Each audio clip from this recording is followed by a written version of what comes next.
Hey guys, so for this video I'm going to be ranking all of the movies I saw in 2022 that were actually released in 2022. I figured I'd go ahead and do this because no doubt you probably wanting to know what my thoughts were on the 2022 movies themselves as opposed to just whatever I watched in 2022. So yeah, let me see. I think there are about 22 movies I saw, that released in 2022. So, yeah, let's go ahead and do it. So, first one, not surprisingly, and I'm gonna start from the bottom up. So, the very bottom was, Thor Love and Thunder, because God, I hated that piece of crap. It was just so fucking irritating. I don't think there was anything, I mean, the only thing I'd say soundtrack, but then again, they don't actually use their own soundtrack. They just take songs, old songs, and just butcher them by putting them with shitty scenes. And so I could not find any enjoyment in any of the storylines because they pretty much just it felt like they rushed the Jane cancer storyline, which I know happens in the comic, but like they would actually give a fuck about actually doing justice to us in this movie. It was just so fucking boring, infuriating. Yeah. Funny enough, not even my coworker who is an MCU fan liked this movie. She didn't like Ragnarok either. Yeah, it was not good all around. Uncharted is next on the list. That was the Tom Holland one that was based on the video game that had what's his fucking face in it, Mark Wahlberg. God, I'm just sick and tired of these blockbusters, using these generic ass actors in their movies simply because they might be popular, and so it was just so fucking boring. I know it was a action adventure bullshit, but I can't remember what exactly. I know there was a flying ship, which that happened. I cannot remember for the life of me what they were actually going after because it was just so stupid. So that's my thought on that one. Jurassic World Domination is next. That movie pissed me off. They pretty much just took everything from Jurassic Park movies, everything that made them enjoyable, and just take them out and made them generic as shit. They're just generic blockbuster action movies now. So I fucking hate it. Sonic the Hedgehog 2. Once again, it wasn't that enjoyable for me. What's his face? Jim Carrey's probably the worst part of it because he does his Jim Carrey stick. There was maybe like one or two jokes I laughed at, but that was about it. Other than that, it was just not that fun for me. Maybe for kids, but not for me.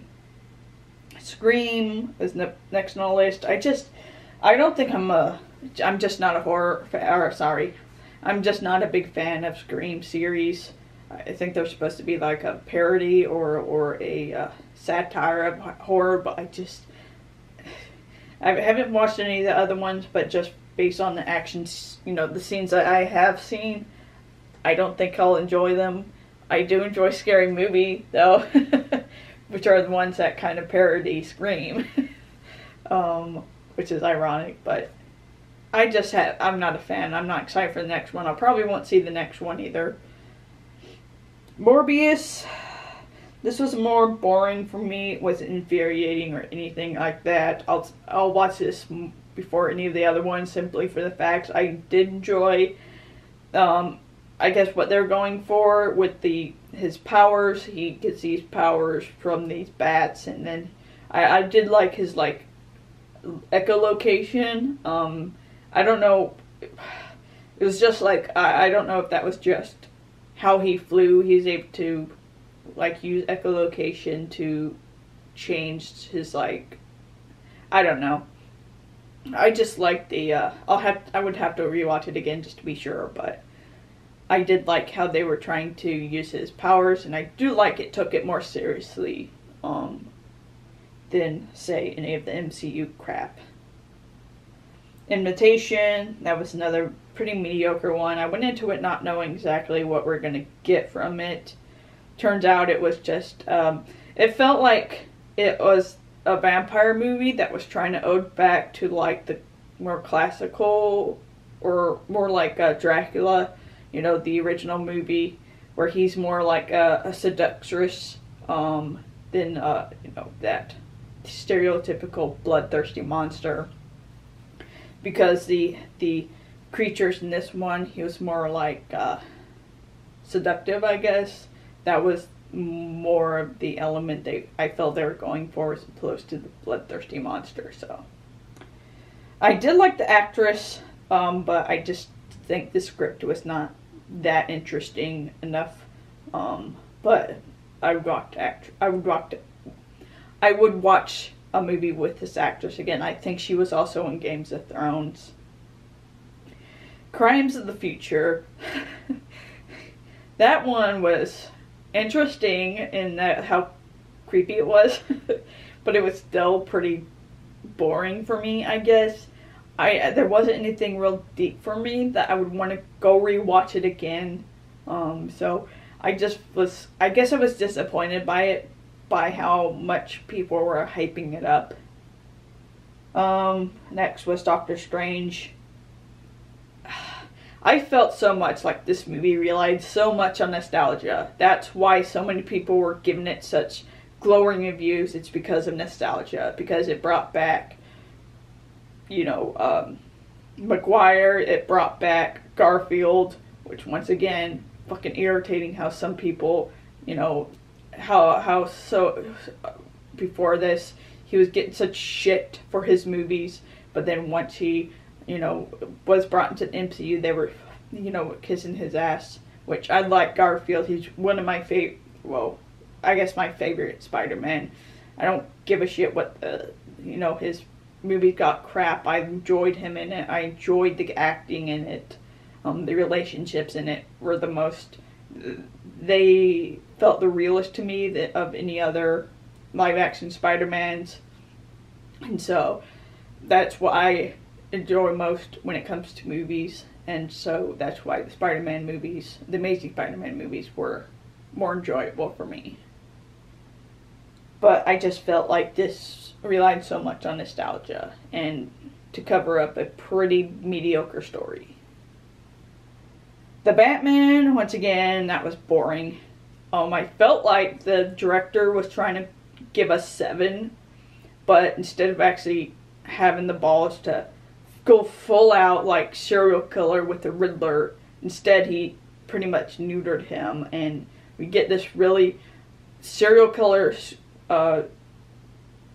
Riddler, and then at the end, because Batman's too lame to actually solve the riddles, they have to reveal himself to him. But instead of, like in 7, he does it to, you know, to strike the final blow, to finally, you know, complete his entire, like, you know, to finally triumph in like 7 by breaking the detective. In this one, he has to reveal himself because the detective can't figure out who he is, and then he throws a tantrum, I guess, because the Batman won't, I don't know, doesn't enjoy the fact that he's killing people. I don't know. And then he just like reveals his final scheme, that, oh, well, you know, gonna blow up the city, flood the city or some shit like that. God, it was so boring. I only watched this once. I don't ever rewatch it again. So that was the Batman. The 355. That one I actually forgot that I watched this year. That was at the very, very beginning. And I'll still watch that over the fucking Batman. Because at least we got some, you know, majority female cast, which I already find it enjoyable. And I do know we got some action scenes. I'd rather watch that and twist was more enjoyable than it was in the Batman, to be honest. Even though I don't remember what the twist was. I think it was, who was it? It was some fucking actor I don't really enjoy. I think it was Sebastian Stan or whatever the fuck his name was. Winter Soldier. I think he was supposed to be the bad guy. It was a twist. You know, he was the bad guy. Found that more enjoyable than the Batman. Let's see. Turning Red. That was was it a Pixar movie? That was one of those movies that I just it didn't really grab me. It was one of those mediocre movies. And so it's in the middle of the list for me. Don't Worry Darling, I put that one above Turning Red simply for the fact that at least Don't Worry Darling had some intellectual like stimulation, I guess. I was wondering, oh, what's going to happen throughout the movie. And even by the end, I would consider rewatching it just to make sure that I actually got everything out of it I could, I guess. But yeah, above that was some Monsters, because I don't know, maybe it's because obviously I enjoyed the original Monsters more, but I think this was also kind of a ode to like horror movies as well, because it had like Count Orlok. I was fucking, I enjoyed this, like how he kept popping up throughout the movie, especially when, just the sort of like newspaper article about how he got eaten by his rats. That was just so fucking enjoyable to me, and enjoyable enough that I'd watch him before any of these other movies I thought were pretty mediocre. The Women King, this is the ones where I'm starting to get the ones I actually did enjoy more. I talked about this in my best movies of 2022. Essentially, I thought it would be more action-oriented, but it wasn't. It was more emotional, more touches on like traumatic moments in these women's lives, and I honestly enjoyed it really well. I liked the acting. Viola Davis plays the main lead, and I thought she was very good in it. And so I got enjoyment out of that. One Piece Film Red. That one I had not thought of seeing until it was in theaters, and I wanted to see an anime, and I've never seen this anime before. Never read about it before, nothing. I knew of like the main character, and that was about it. I actually did, it was slow at first, but I did enjoy this simply for the fact that there was musical numbers in it, and there was one in particular, what was it called? I can't remember what it's called. But the singer that was singing it fucking tore it up. That was so fun to listen to her sing. So that was one of the things that made me really enjoy the movie. I also did get teary at the storyline and the relationships between the villain and the father figure. I was getting emotional, and I even started enjoying the villains. The ones that I know are villains in like the show, but I enjoyed them here as well. I was starting to like them, so it was a surprisingly fun movie. Violent Night is next. One of those, surprise Christmas movies, because it's not your typical Christmas movie. It's more down my lane of those like violent action movies. So now that we get this for like a Christmas, I now have a go-to I can watch every Christmas that is more geared towards me. So it was really nice. Terrifier 2, because of my love of horror, and Art the Clown just fucking blew that movie. Oh my god, that movie is so fun because of Art the Clown. I'm definitely gonna watch, because I know that director's gonna be coming out with more. I'm definitely gonna watch those as well. Everything Everywhere All at Once, those were also one of the ones that I've only saw once, but from what I saw, I did enjoy it. definitely need to go see it again just to kind of get as much as I can out of it. I did think the acting was good. You know, it was funny. It was sad, touching. The movie theater experience was a fucking blast because I saw it with my brother and it was so enjoyable, and everybody in the theaters was enjoying it, so it was overall a good experience.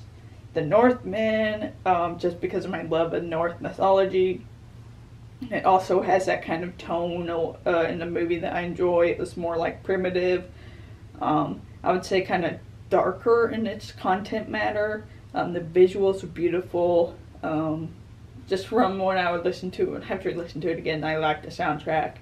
I did like how more accurate they were, especially with like the Valkyrie. And so, overall, a very fun, enjoyable movie. 3,000 Years of Longing is the one I saw recently. I actually generally did enjoy that because, one, it focuses on something that isn't really touched on.